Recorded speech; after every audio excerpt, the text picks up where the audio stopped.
Ces jolis bassins à 1h30 de Montpellier et 30 minutes d'Alès coulent en ce moment. Dans quelques semaines, ils seront totalement secs. Donc pour profiter des bassins, des petits seaux, des toboggans et d'une balade, c'est maintenant.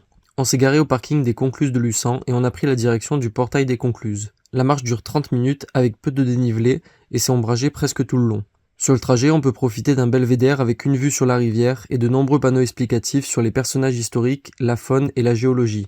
J'ai appris qu'il y a des millions d'années, ces terres étaient sous la mer et que les dépôts de coquillages ont créé ces zones très calcaires, d'où la couleur blanche et les dépôts dans le lit de l'Aiguillon, la rivière qui creuse ses canyons et ses marmites. Ces milieux ont été longtemps considérés comme stériles et ils ont été relativement préservés de l'impact humain.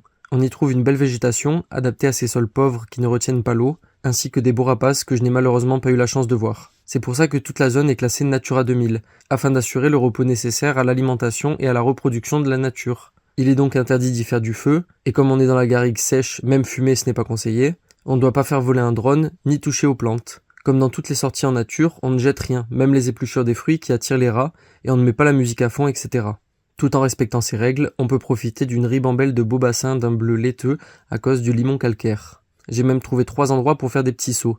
Évidemment, il faut vérifier le fond avant, car l'eau n'est pas limpide et on peut être surpris. J'ai aussi fait un petit toboggan grâce au limon, mais à mon avis, après 3 passages, ça ne glisse plus.